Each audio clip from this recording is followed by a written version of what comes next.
Amém. Bom, para quem não me conhece, meu nome é Vitor Medina, eu sou um dos pastores da casa, eu sou um pastor voltado mais para os jovens, né? Eu sou filho do pastor Rodrigo, da pastora Elaine.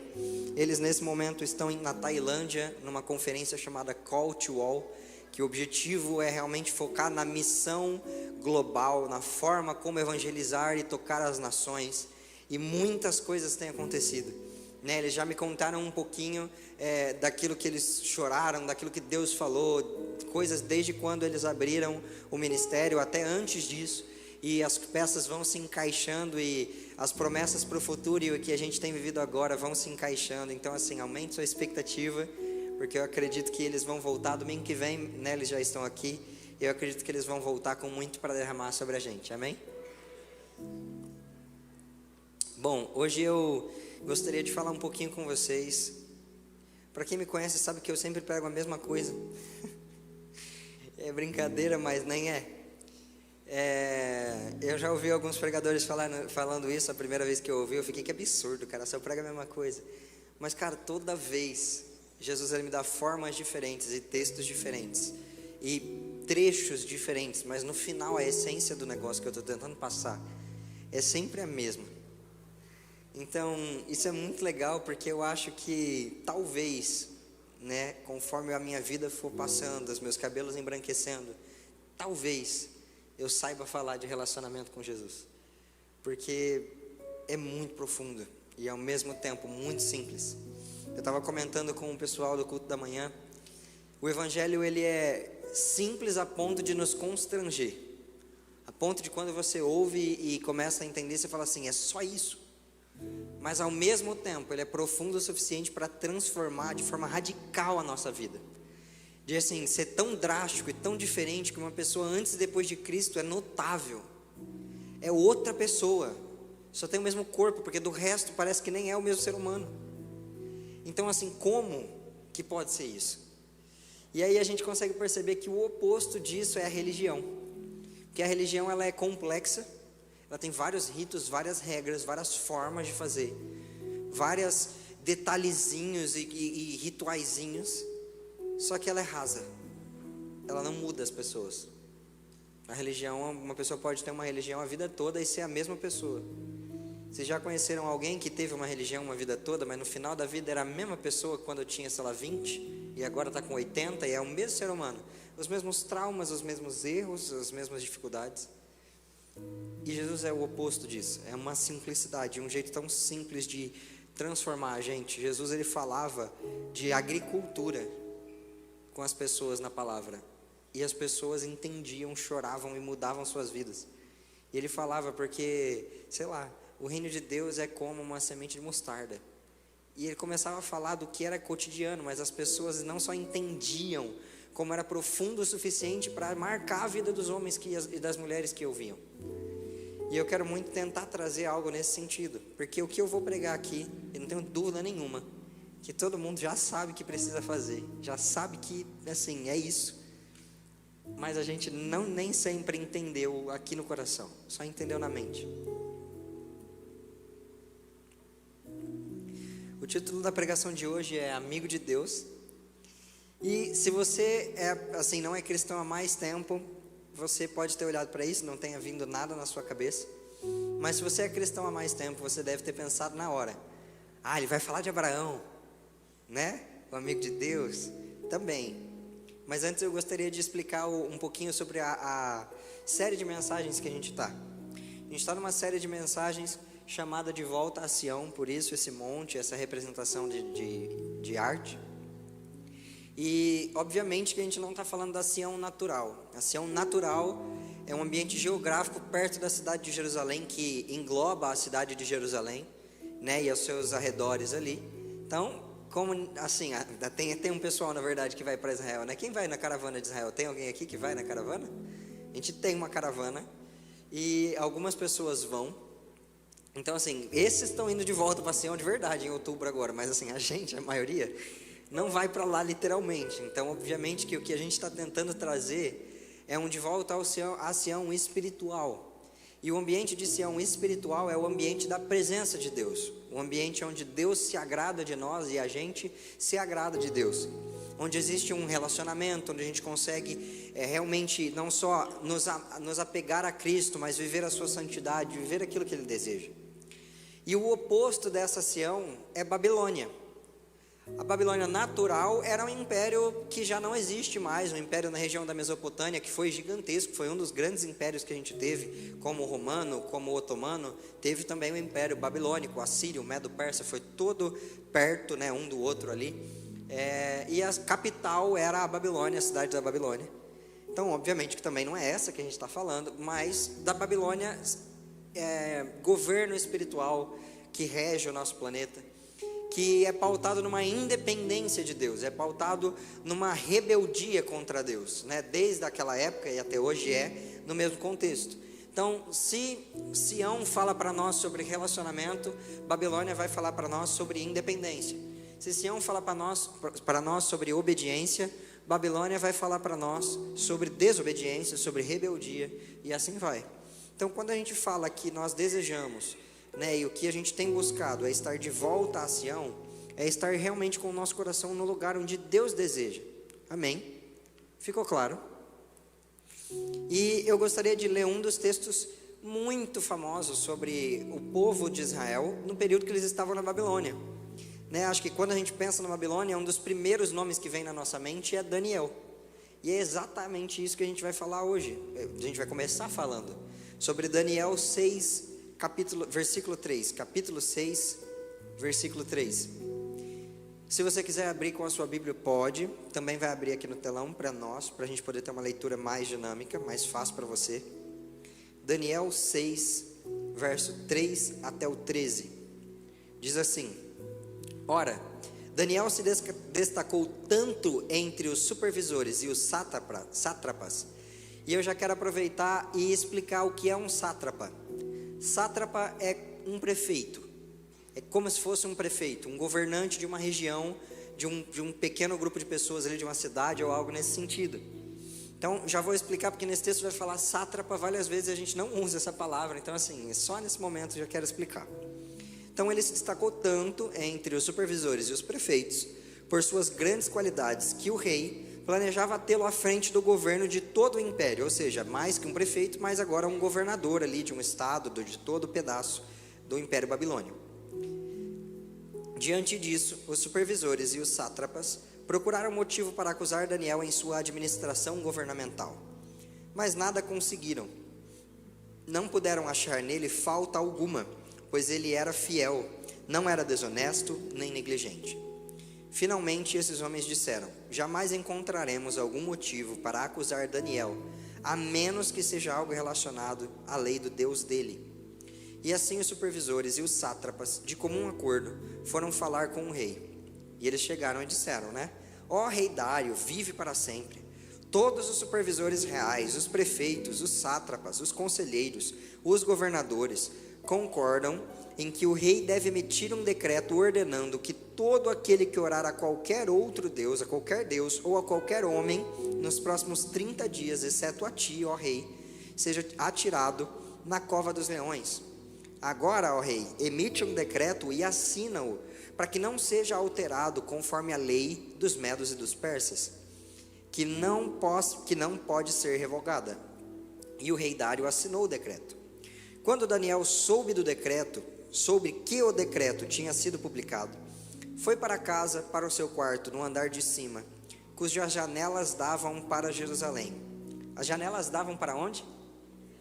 Jerusalém, que é uma representação de Sião, certo? Grave isso aí com você.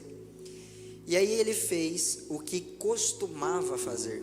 Também é importante você lembrar o que costumava fazer. 3 vezes ao dia ele se ajoelhava e orava, agradecendo a Deus. Então aqueles homens foram investigar e encontraram Daniel orando, pedindo ajuda a Deus. E foram logo falar com o rei acerca do decreto real. Tu não publicaste um decreto ordenando que nesses 30 dias todo aquele que fizer um pedido a qualquer Deus ou qualquer homem, exceto a ti, ó rei, será lançado na cova dos leões? E o rei respondeu: o decreto está em vigor conforme a lei dos medos e dos persas, que não pode ser revogada. Então disseram ao rei: Daniel, um dos exilados de Judá, não te dá ouvidos, ó rei, nem ao decreto que assinaste. Ele continua orando 3 vezes ao dia. Sabe qual que é o ponto principal que eu quero trazer aqui? Dentre esses sátrapas, esses governantes, esses supervisores, a gente tem que entender o modelo de governo que a Babilônia utilizava. Ela invadia outras terras e ela capturava as pessoas, os mais sábios, os mais inteligentes, os mais capacitados. E ela trazia para a Babilônia, passava um tempo de adaptação ali, e ela colocava essas pessoas em posições de governo. Não era só babilônios que tinha no governo, ou nos sátrapas, e aí Daniel era a única exceção. Não era. Tinha pessoas de vários povos dentre esses governantes. Vocês entendem isso? Legal. Mas Daniel se destacava dentre todos os outros. E quando foram procurar se existia alguma questão na sua administração, não acharam nada. Não tinha um único erro de conta, não tinha um momento em que ele foi negligente, nenhum momento que lhe faltou zelo, ou que ele foi injusto. Então o que eu quero explicar para vocês é que Daniel, ele não estava simplesmente entrando num lugar onde tinha um monte de babilônios, e ele estava competindo num lugar de governo contra todos os outros deuses e todos os outros povos. Mas Daniel e o seu Deus se destacavam. A nossa vida aqui na terra não é diferente. Quando nós saímos daqui da porta para fora, nós somos missionários. Nós devemos mostrar que nós e o nosso Deus nos destacamos. Como? Com esforço? Não só. Porque a verdade é que Daniel também era um homem como nós. Quem aqui já foi tentado em algum pecado? Eu acho muito engraçado quando tem uma galera que não levanta a mão. Então vamos lá, já para vocês que não estão acostumados com o meu tipo de pregação. Eu gosto de interagir, eu gosto muito de sinceridade. Eu gosto muito que você entenda que eu estou conversando aqui como se a gente fosse amigo. E alguns aqui, muitos são na verdade meus amigos. Mas o objetivo é que eu estou querendo interagir aqui para você entender que eu não estou tentando te passar uma pregação de tipo assim, você ouve, acha legal e volta para casa. Eu estou tentando te mostrar o que a palavra explica de uma forma prática, para você entender e viver. Quem aqui já foi tentado no pecado? Todo mundo. Legal. Outro ponto, Daniel também foi. Você acha que durante esses anos que ele foi governador, nenhum momento ele pensou em dar uma procrastinadinha? Nenhum momento ele pensou em, tipo, cara, nossa, isso aqui tem muito trabalho, talvez eu não consiga gerir direito, isso aqui eu não vou lidar muito bem. Vocês entendem o que eu quero dizer? Pô, o cara foi auditado por todos os sátrapas, todos os governantes, e não acharam nada. Isso não é coisa de homem. Daniel sozinho não faria, não estou tirando o zelo dele, ou a capacidade dele de fazer, mas isso tinha a ver com uma conduta que ele tinha, que fazia ele diferente dos outros judeus que estavam lá. Porque os outros judeus tinham o mesmo Deus, só que eles não se destacavam, não como Daniel. Mas a gente vê aqui claramente que como Daniel costumava fazer, 3 vezes ao dia, ele orou ao Senhor. Sabe o que nos muda de cristãos normais, ter muitas aspas, para alguém que de fato representa Deus? Tempo de relacionamento. É isso que os homens que realmente fazem a diferença têm de diferente. É só isso. Só isso. O que uma pessoa que toca a nação e onde ela chega, ela traz cura, ela cura os enfermos, ela prega o evangelho, a presença de Deus capota na igreja. Vocês já viram esses momentos assim? Tipo quando o Luiz Hermínio veio o ano passado aqui, mais ou menos nessa época. Eu lembro que foi engraçado demais. Chegava a galera aqui na frente, caía de 100 assim, de 100 em 100 ia caindo. Era cada 5 minutos, alguém perdeu um óculos, alguém perdeu um celular, alguém perdeu não sei o que, porque as pessoas chegavam aqui e pá. A única coisa que aquele homem tem de diferente é que ele busca, é que ele clama e que ele pede há anos. Então ele tem sido dado. É isso. O que tem de diferente entre uma religião e de fato o evangelho é o relacionamento. A gente muitas vezes, eu não concordo com essa atitude, mas a gente muitas vezes prega a boca num católico, né? Porque ele vai lá na missa todo domingo e ele fica lá, né, prestando o culto dele da forma dele, mas aí a vida dele não muda. Ele continua a vida igual. E eu não estou falando de todos os católicos, eu estou falando que a gente tem o costume de falar isso. Alguns. Legal. O que muda se a gente vem aqui e vive a mesma coisa versão gospel? A gente senta, ouve uma palavra, sai sem vivê-la. Na segunda-feira tanto faz, nem parece que a gente veio no culto. E aí no final de 10 anos nós somos as mesmas pessoas, com os mesmos erros e com as mesmas falhas. Cristo não morreu para que a gente fizesse dessa forma. E não é para isso que serve o evangelho. Eu não quero que você venha para essa igreja, eu não quero que você venha para nenhuma igreja.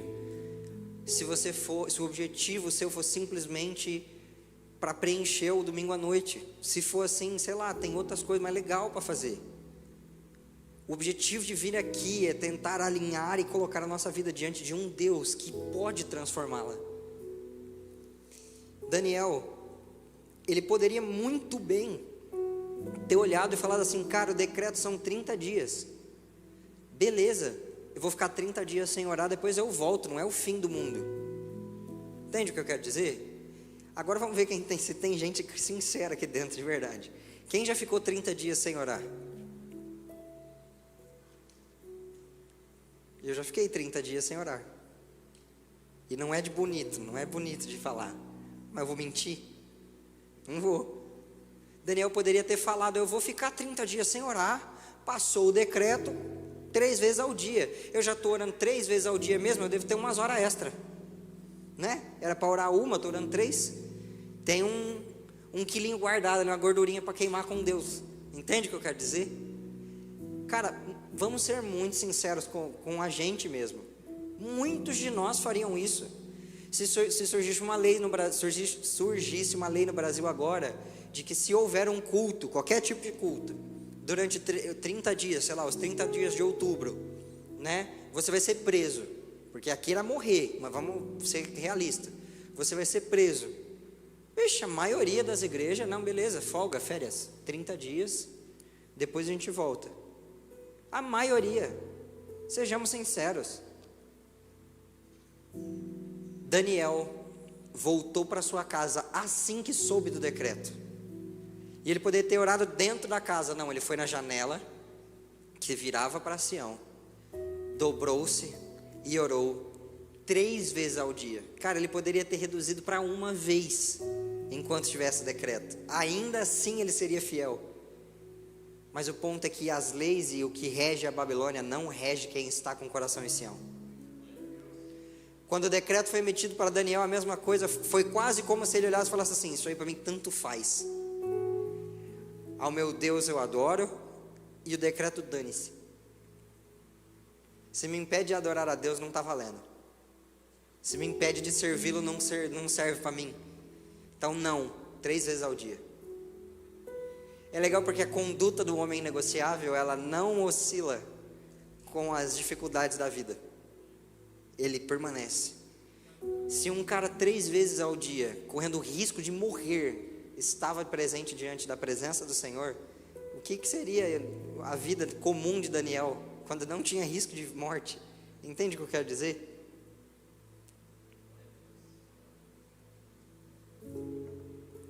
E qual que é o ponto? É que eu vou ser muito sincero, quando eu comparo isso com a minha vida, eu vejo que tem muito que eu preciso melhorar. Porque se esse é um amigo de Deus, eu não sei se eu estou pronto, ou não sei se eu estou bom para ser de fato um amigo de Deus. As pessoas que têm um coração em Sião, elas não negligenciam o seu relacionamento, mesmo que custe sua vida.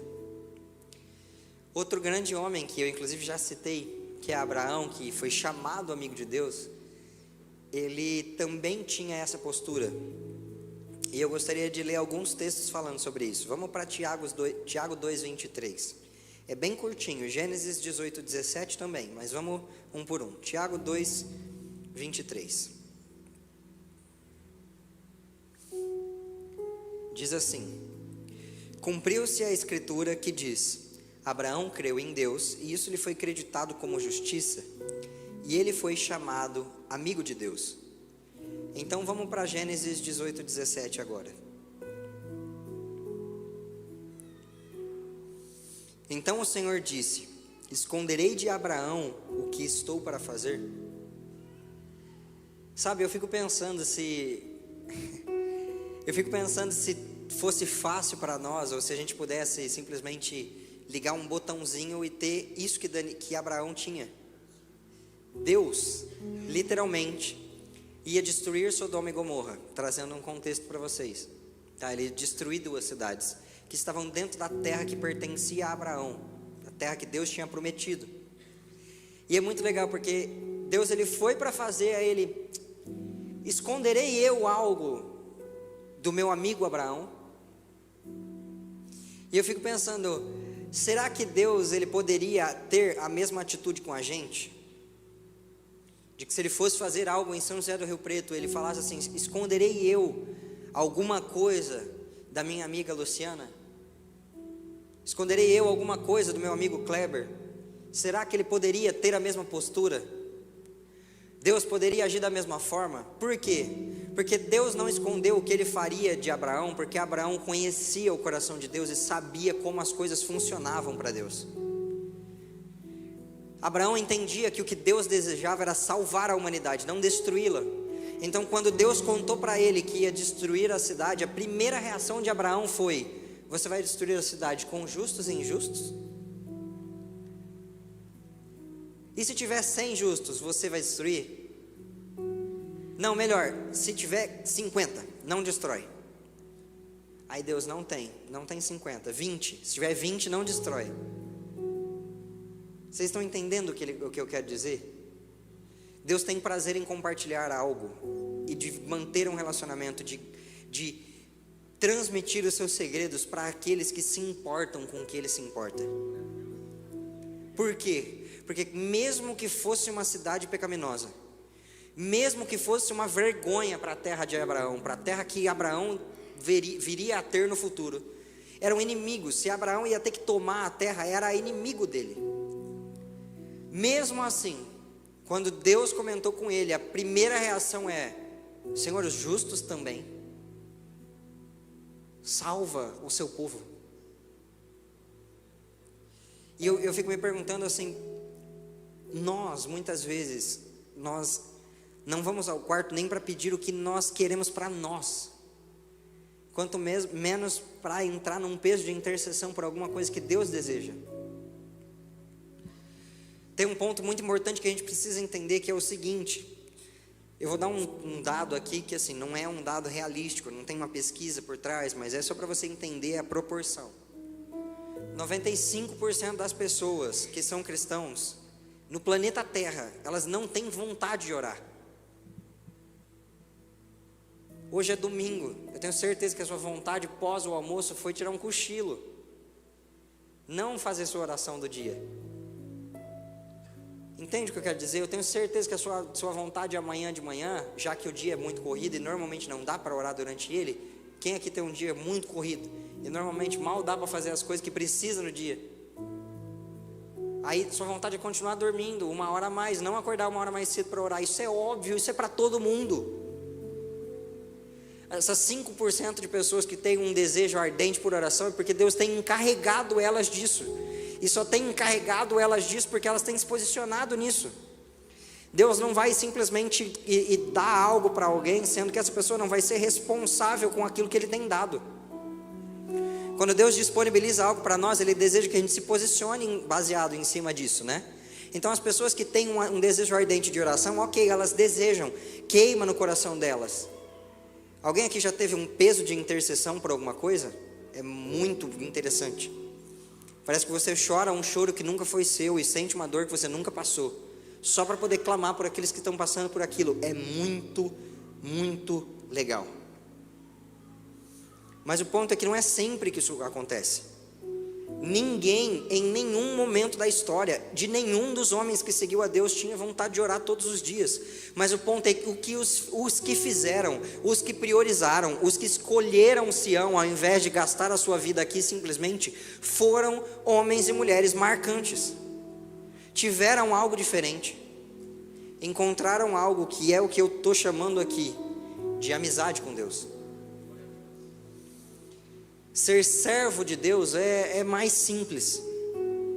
Por quê? Porque para ser servo de Deus, eu me esforço para seguir a sua lei, eu me esforço para não pecar, eu venho a um culto, e eu não estou falando que isso é ruim. Como que poderia ser ruim? Não é ruim, mas eu queria te dizer uma coisa, eu vou te dar um spoiler: não vai rolar, não vai dar certo. Por que não vai dar certo? Porque os fariseus eram servos de Deus. Eles se esforçavam todos os dias para poder manter a lei. Eles se esforçavam todos os dias e iam ao templo cultuar ao Deus, o mesmo nosso Deus. Mas não deu certo. Porque quando chegou um Jesus pregando relacionamento, eles não entenderam. Quando chegou um Jesus falando assim, eu tenho um pai, eles mataram. Então Jesus ainda vai voltar.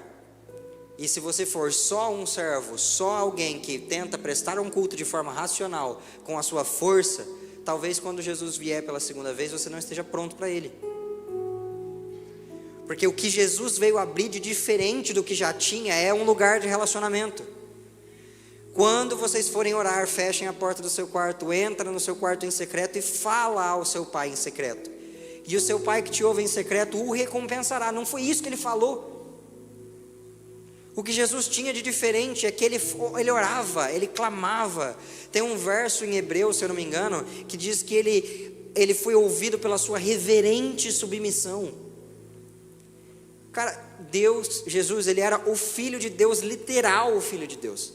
Ele era o único homem, tirando João Batista, que tinha o Espírito Santo dentro dele. Se tinha alguém que, entre aspas, não precisava orar, era Jesus. Para escolher 12 discípulos, ele orou 12 horas seguidas, e escolheu Judas. Vocês estão me entendendo o que eu quero dizer? O ponto é que a gente muitas vezes não entende que tudo o que Jesus tinha de excepcional, não Jesus o Cristo, pelo amor de Deus, Jesus o homem que estava servindo aqui, assim como todos os outros homens que serviram a Deus e que fizeram grandes coisas na terra, Davi, Abraão, Daniel, o que esses homens tinham de excepcional era o tempo de relacionamento com Deus. Não era negociável. As coisas que mais me demandaram coragem, não foi, sei lá, me lançar num projeto de fazer um casamento, ou entrar para um trabalho novo, no qual teria um custo, teria um investimento inicial, né, que seria desafiador. Nada disso foi de fato corajoso. O que mais me exigiu coragem foi manter o meu coração e buscar manter o meu coração, que é o que eu tenho feito, diante da presença de Jesus. Porque quando eu me ofendia, eu tinha que ir lá e liberar perdão para a pessoa que tinha acabado comigo. E isso doeu e exigiu coragem. Porque quando eu muitas vezes tive vontade de fazer outras coisas, eu preferi, nem todas as vezes, infelizmente, mas devia ter sido todas as vezes, eu preferi escolher estar aos pés de Jesus. E isso exigiu coragem. A gente tem que entender que tudo que é todo dia para nós é muito difícil. Quem aqui vai todo dia na academia? Ou bebe todo dia 2 litros de água? Vocês entendem que tudo que é constante, mesmo que a gente saiba que é bom, para nós é muito difícil. Só que o ponto é que se eu não beber 2 litros de água, vai me dar alguns problemas, mas eu não vou perder minha salvação por isso. Se eu não for todo dia na academia, no final da vida eu vou estar mais gordinho, mas eu não vou perder minha salvação por isso. Agora, se eu não falar com Jesus, se eu não me relacionar com Ele, obviamente não vai ter para mim um lugar de descanso, um lugar de realeza, não vai ter. Porque Cristo ele vem buscar a sua noiva e Ele é amigo da sua noiva.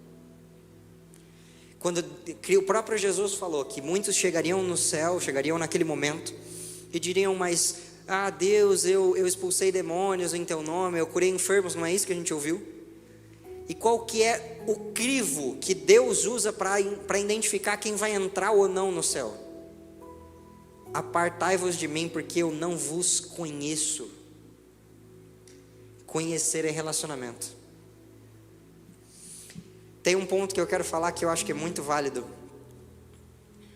Eu tenho um pouco de dó, mas ao mesmo tempo é uma mistura de dó com me irrita um pouquinho. Então eu estou sendo sincero, eu falei que ia ser sincero. Eu tenho um pouco de dó e ao mesmo tempo me irrita um pouquinho das pessoas que elas realmente acham que estão fazendo alguma coisa para Jesus.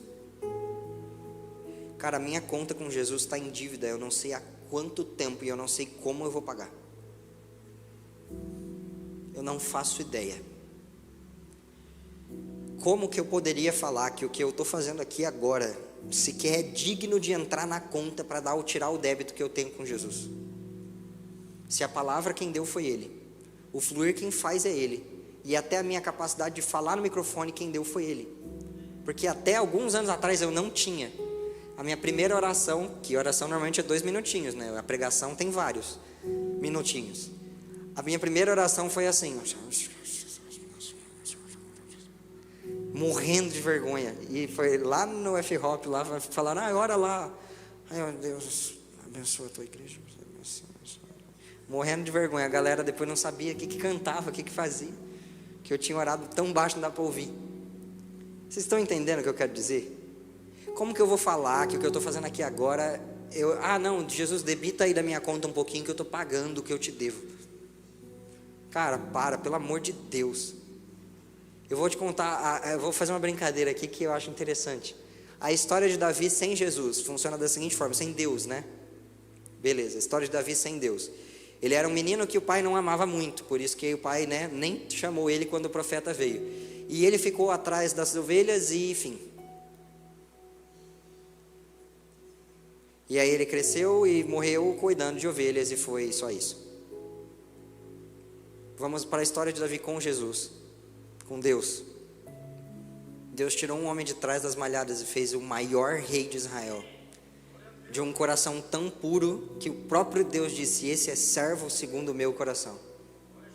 Vamos para a história de Paulo sem Deus. E era um fariseu e foi um fariseu e enfim. E morreu perseguindo a igreja que Deus amava e no final foi para o inferno. A história de Paulo com Jesus, e um homem estava indo para Damasco um dia e brilhou uma forte luz. Vocês estão me entendendo? A minha história sem Jesus, e era um menino que teve meningite e morreu novo. Ou, se Jesus tivesse me curado da meningite, ou eu saído, sei lá, de alguma forma. E foi um menino que viveu uma vida sem Jesus e estava na sarjeta aí, qualquer viciado em alguma coisa. Enfim. Vocês não estão entendendo. Eu não tenho como pagar. Nem se eu tivesse mais umas 1000 vidas. E todas elas eu tivesse que passar todo o processo que eu estou passando por essa aqui. Ainda não teria pago. Porque a palavra diz em Romanos 5, versículo 6. Romanos 5, 6 até o 11, diz assim. Deixa eu esperar para colocar aqui junto com vocês. De fato, no devido tempo, quando ainda éramos fracos, Cristo morreu pelos ímpios. Dificilmente haverá alguém que morra por um justo, embora pelo homem bom, talvez tenha alguém que tenha coragem de morrer. Mas Deus demonstra o seu amor por nós, 2 pontos, da seguinte forma: Cristo morreu em nosso favor, quando ainda éramos pecadores. Como agora fomos justificados por seu sangue, muito mais ainda por meio dele seremos salvos da ira de Deus, ainda bem. Se quando éramos inimigos de Deus, qual que é o oposto de inimigo? Amigo. Se quando éramos inimigos de Deus, fomos reconciliados com Ele mediante a morte de seu Filho Jesus, quanto mais agora, tendo sido reconciliados, seremos salvos por sua vida. Não apenas isso, mas também nos gloriamos em Deus, por meio do nosso Senhor Jesus Cristo, mediante a quem recebemos reconciliação. Eu era o inimigo. E vamos ser muito sinceros, na queda de braço entre eu e Deus, eu estava ferrado. Eu me lasquei. entendeu? Já era. Mas pela graça de Deus e a bondade com que Ele fez comigo, Ele me fez amigo. Ah, mas Vitor, o que você está falando é que Deus nos fez amigos. Pô, bacana, legal, Deus tinha um amigo em Daniel, tinha um amigo em Abraão, mas e Novo Testamento? João 15, vamos lá, João 15. João 15, diz o seguinte, eu vou ler aqui porque o meu está separado uns versículos a mais, então até eu achar no meio ali certinho vai demorar. Já não os chamo servos, porque o servo não sabe o que o seu senhor faz. Em vez disso, eu os tenho chamado amigos, porque tudo o que ouvi de meu Pai tornei conhecido a vocês. Quem quer ouvir o que o Pai tem falado nesses dias? Cara, você é amigo de Deus. Você foi eleito, chamado, reconciliado para ser amigo de Deus. Cristo abriu e escancarou uma porta de reconciliação, e agora o Espírito Santo trabalha a reconciliação individual. Por isso que aqui dentro tem uns que choram, que se prostram, que sentem a presença, que vivem o Evangelho, e outros não, porque a porta está aberta de reconciliação, o caminho para ser um amigo já está aberto, mas o Espírito Santo, você tem que deixar Ele trabalhar no seu interior, para Ele reconstruir o que você está perdendo. Quem aqui já teve raiva de Deus? Quem aqui já brigou com Ele, achou que Ele fez alguma coisa, ou botou a culpa nele em alguma coisa que aconteceu? Cara, minha mãe odiava crente. Ela falava com todas as forças, eu odeio crente é muito chato por causa disso, por causa daquilo. Não conheço um ser humano mais crente. Fica tocando o chofar, tá passando óleo nas coisas, se ajoelhando, entendeu? O bicho é crente agora. Odiava, tá vendo que loucura? O que eu quero dizer para vocês é o seguinte, eu estou brincando um pouquinho, mas a mensagem é sincera e eu espero que faça sentido para vocês. O Espírito Santo precisa reatar o vínculo que você tem com Deus, que você deveria ter. E enquanto você não se quebrantar para isso, a sua vida vai continuar a mesma coisa. Sinto te dizer, mas eu te garanto, eu te afirmo, que quando você se voltar para isso, a sua vida não vai ser a mesma, e eu não dou muito tempo. Teve um homem que uma vez à tarde entrou aqui, falou, eu queria falar com um pastor, trombou comigo, mó cara de pastor. Então, acho que ele estava esperando um cara de uns 40 e pouco, terno, bonito. Aí eu saí com a minha camiseta de trabalho, falei, oi, boa tarde. Aí eu queria falar com o pastor, eu mesmo. Mas o mais legal é que esse cara chegou para mim e falou assim, cara, minha vida acabou. Eu sou viciado em maconha, minha esposa odeia. Minha família eu não tenho mais, minha esposa quer terminar comigo, eu não vejo minhas filhas. Não faz nenhum ano eu vi esse cara se batizar. Ele chegou para mim no corredor com a esposa e as filhas do lado, falou, minha família está aqui, meu casamento voltou. Eu não uso mais droga já faz meses, e o Senhor tem sido Deus na minha vida. Eu não sei quantas vezes eu vi essa história se repetir. Eu não sei quantas vezes eu vi as famílias chegarem aqui quebradas e saírem daqui cheias de vida. Eu não sei quantas vezes eu vi as pessoas entrarem aqui dependentes de alguma coisa e saírem daqui dependentes de Jesus. Eu não sei quantas vezes eu vi as pessoas jovens chegando aqui porque viu no Instagram, ou alguém chegar o Vini, cara. O Vini chegou no Gari, no nosso Gari, ele era de São Paulo. Um amigo dele convidou ele veio aqui para Rio Preto, um amigo dele convidou ele para o nosso pequeno grupo. Ele chegou lá, sentiu a presença de Deus, entendeu um Jesus que ele não tinha entendido, mudou para Rio Preto atrás de Jesus. Não que não tinha Jesus em São Paulo, mas vocês entenderam. E o Vini que entrou aqui, o Vini que agora é bem diferente. Mas o Vini daqui de 10 anos é bem mais da hora. O ponto é que o que eu desejo que você viva é que conforme os seus cabelos vão embranquecendo, eu quero que você tenha mais paixão, mais desejo, mais santidade, mais de Cristo. Só que não vai rolar sem relacionamento, não vai rolar sem joelho no chão, sem boca no pó, não vai rolar sem se humilhar, sem deixar Jesus tomar o controle da sua vida, porque é exatamente isso que é ser governado por Sião. Se a gente vem na igreja todos os dias, mas lá fora é Babilônia o tempo todo, você não vai ser uma pessoa diferente. Mas enquanto você abrir espaço para Jesus, e você permitir que ele entre, ele vai entrar e vai chacoalhar quem você é. E assim, o ponto que mais me pega é que Deus é um bom amigo para nós. Deus é muito um bom amigo para nós. E eu quero dar alguns exemplos, vocês vão entender, vai ser bem legal. Quem aqui entrou com uma família quebrada e hoje tem uma família restaurada por causa de Jesus? Não precisa ser nessa igreja, pode ser em qualquer igreja, quando você encontrou Jesus. Levanta sua mão bem alta e fica.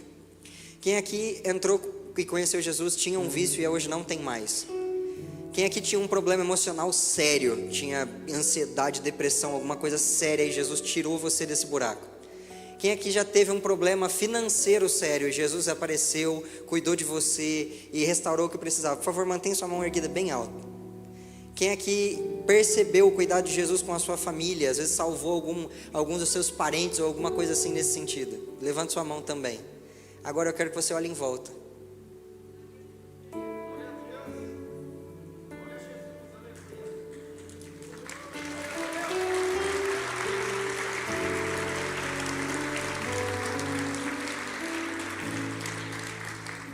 Jesus não tem sido um bom amigo para alguns. Jesus tem sido um bom amigo para nós. Para todos nós ele tem sido um bom amigo. Para todos nós ele tem dado sua bondade. Para todos nós ele tem cuidado. E se ainda não chegou a sua vez, porque você está chegando agora, eu queria te dizer, vai rolar.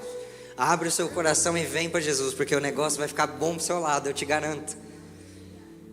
Mas o ponto é que quando eu olho para a vida de Daniel, eu fico pensando, se eu sou um bom amigo para Jesus, será que eu retribuo o amor que eu tenho recebido? Ou a bondade que eu tenho recebido?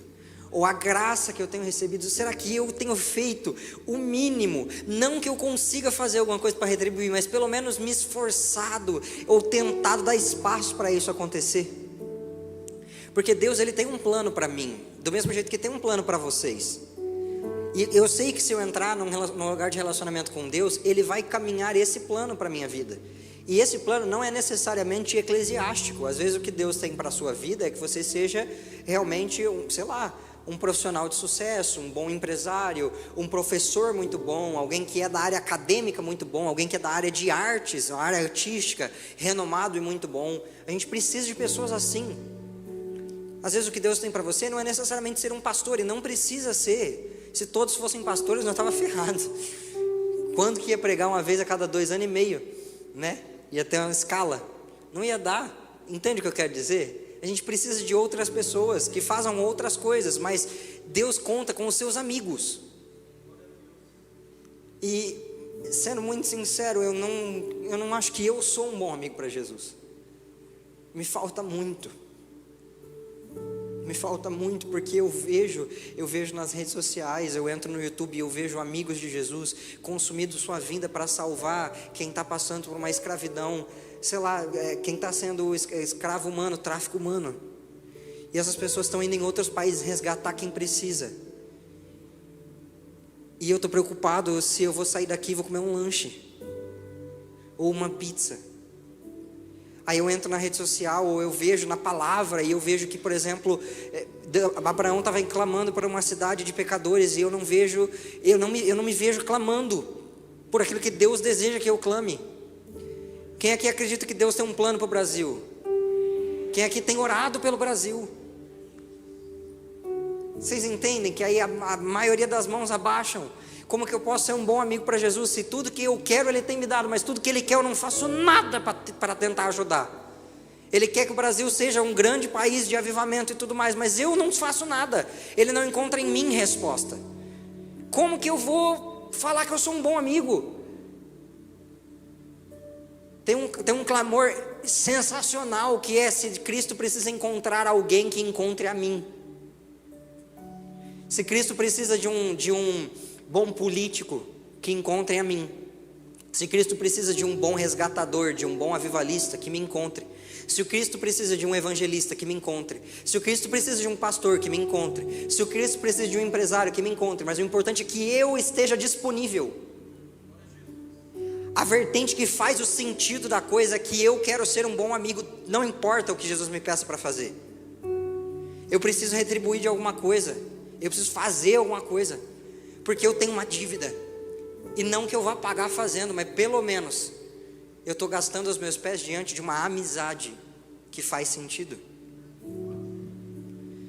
Tem uma frase que minha mãe fala, eu não sei se é dela, eu acho que não, mas eu não posso esperar algo diferente de Cristo se eu entrego para Ele sempre as mesmas coisas. É a mais pura verdade. Como que eu posso esperar alguma coisa diferente de Jesus se eu não tenho dado a Ele nada de diferente de mim? Todo o tanto que eu dou, todo o tanto que eu me entrego para Deus, eu recebo dele de volta. Normalmente umas 10 vezes mais ainda. O que eu estou tentando dizer é que eu sonho em ver uma igreja. E uma igreja são pessoas, não é um barracão, nem uma placa, tá? Eu sonho em ver uma igreja, São José do Rio Preto inteira, todas elas, em que não tenha um mercado solidário, mas tem uns 20, que tenham orfanatos, que tenham contraturnos, que tenham clínicas para pessoas que precisam sair de uma reabilitação de algum vício, que a gente tenha um caráter como corpo de Cristo, que comece a se falar a seguinte questão: se você tomba com um cristão, você tromba com Jesus. As pessoas que conhecem você, elas possam olhar o jeito amável que você fala e possam falar assim: você é cristão? É isso que eu espero ver. Eu espero que daqui, e é isso que Jesus espera, a gente consiga atender o pobre, o necessitado, a viúva e todos os que precisam, porque Jesus, ele ia atrás das prostitutas e resgatava e tirava elas daquele lugar, e Cristo ia atrás do que não tinha nada e curava os enfermos e expulsavam os demônios. A gente precisa ser uma igreja que tem uma resposta de disponibilidade para Deus começar a fazer alguma coisa através da gente. Porque é óbvio que é muito bom que Deus abençoe a minha vida, mas e a minha vida abençoar alguém? Quando é que vai começar esse pedaço? Faz sentido isso para vocês?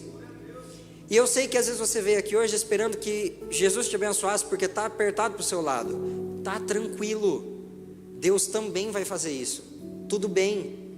Mas é que tem muita gente aqui que já recebeu muita bênção e não está nem falando com Jesus. Aí não dá. Quem entrou aqui na igreja hoje sabendo que precisa orar todos os dias? Por favor, levante sua mão. Vocês estão me entendendo? A gente já sabe o que precisa fazer, mas é que se o evangelho fosse saber, estava fácil. Jesus não morreu para que a gente soubesse dele. Jesus morreu para que a gente conhecesse ele. Tem uma frase que me falaram que eu acho engraçado porque eu ainda não cheguei lá, mas eu sei que é verdade, já percebi que é verdade. Já teve alguns casais que têm assim, mais de 10 anos de casado, que falou: não, você vai conhecendo a pessoa assim depois do 7º, 8º ano, o 10º ano de casado. Aí eu fiquei, mas aí vou conhecer daqui 10 anos? Aí ferrou, né? E é verdade, eu conheço mais a Bruna agora do que conhecia quando casei. Mas o ponto principal que eu quero dizer é que se para nós o relacionamento entre um casamento, por exemplo, a gente entende que conhecimento ele vem com convívio diário e pode demorar 10 anos para você realmente conhecer uma pessoa. Cara, é só uma pessoa. O que é o Cristo? Quantos anos gasta para conhecê-lo? E a gente acha que achou. Eu encontrei Jesus. Sim, graças a Deus. Mas você o conheceu todo, inteiro? Não precisa buscar mais, que agora você já sabe. É isso? Cara, para. Existem uma casta de anjos, um grupo de anjos, que eles têm milhares de olhos para todos os lados. E eu acho engraçado porque, assim, pensando de forma biológica, isso é meu, não é Bíblia não, tá? Uma mosca, por exemplo, vê o espectro de luz muito maior do que o nosso, porque ela tem, acho que 36, 38 olhos. Não que eu queira ter 38 olhos também, que aí não sei se ia ficar legal. Mas, entre aspas, vamos fazer uma correlação boba de quem não entende nada de biologia, de quanto mais olho, mais vê, tá? Esses anjos, a palavra descreve que ele tem olhos por todo o corpo, por dentro e por fora. Alguém me explica o que é um olho por dentro? Eles têm. E Isaías 6 relata que esses anjos estão diante da presença de Deus, dizendo assim: Santo, Santo, Santo é o Senhor dos Exércitos, e toda a terra está cheia da sua glória. E aí a gente vai lá para Apocalipse, e João viu os mesmos anjos, dizendo: Santo, Santo, Santo, e toda a terra está cheia da sua glória. Aí eu fico pensando, a gente cansa 30 minutos de secreto. Os anjos estão há milênios falando a mesma característica, e eles ainda não terminaram de ver.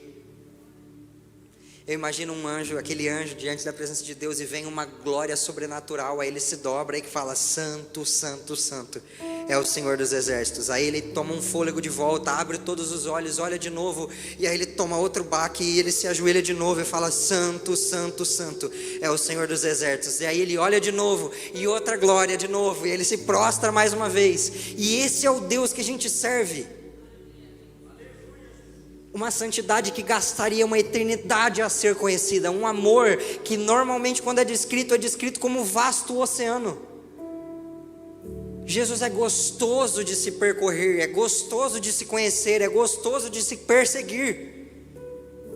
Mas a gente gasta a nossa vida perseguindo o dinheiro que some de um dia para o outro, a saúde que vai embora com uma simples crise de gripe. Gente, você pode treinar o tanto que você quiser, vem uma virose, você continua um banana para virose. Você já reparou que miserável que é isso? O que eu quero dizer é que a gente persegue coisas que elas vão como um vento, mas o que permanece a gente não persegue. E eu cansei de ser um amigo ruim para Jesus. Então eu só estou querendo conhecê-lo. Eu só estou querendo ser um bom amigo agora. Estou querendo ter amizade. É muito gostoso quando você entra numa constância do lugar secreto. Não sei se você já teve essa experiência. É muito bom. Já teve vezes de eu entrar no meu quarto. Nossa, que dia espetacular. Eu entrar no meu quarto, aí eu virei assim para trancar a porta. Eu girei a chave e comecei a chorar. Não tinha música, não tinha nada, mas ele estava lá. E é isso que é muito legal. Jesus é tão inexplicável que se eu pegar todos os meus talentos, todos os meus dons, toda a minha obra durante uma vida inteira, do 0 aos 100 anos, não passa nada, não é nada além de um esterco, um sopro, um nada. Porque se ele não tivesse lá, nada teria feito sentido. Mas ao ponto de que ele está, tudo fez. Jesus é tão diferente, é tão inexplicável, que é literalmente tipo antes e depois de Jesus que a gente marca o tempo.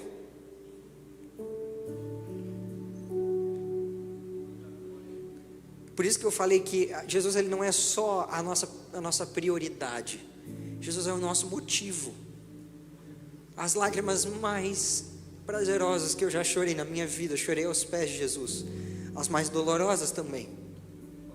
Os risos mais sinceros também aos pés de Jesus. E é isso que é muito legal. Porque mesmo que não tivesse um céu, mesmo que fosse isso, 100 anos e tchau, e depois apagado da existência, eu ainda queria gastar aos pés de Jesus. Porque é o jeito mais prazeroso de se existir. Cara, se fosse só isso, 100 anos e vou embora. Enquanto as pessoas falaram: o que você fez em 100 anos? Eu fiquei rico. Eu fiz aquilo. Eu concluí mestrado, pós-doutorado, não sei o quê. Eu não tive 20 filhos. Pô, legal. Eu tive um relacionamento com o Deus que me fez. E então eu fui. Quem aqui já viveu o primeiro amor no Evangelho? Eu queria que você tirasse um minutinho, nem que você precise fechar seus olhos, para lembrar de como é.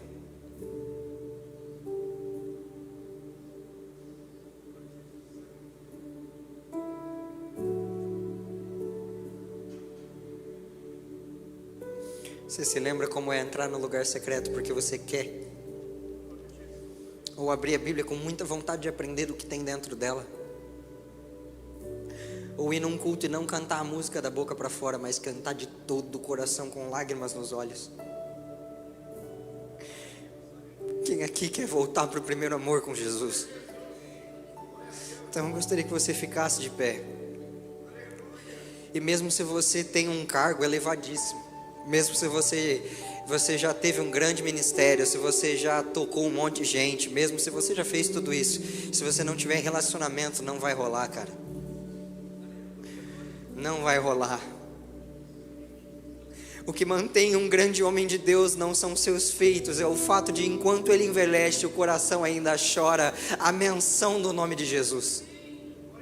Eu não quero me acostumar com Jesus, eu não quero me acostumar a vir num culto e prestar um culto todo domingo normal. Eu não quero me acostumar a entrar lá, ler a Bíblia, só porque eu acostumei a fazer isso de manhã. Eu quero ler com uma paixão por aprender algo novo.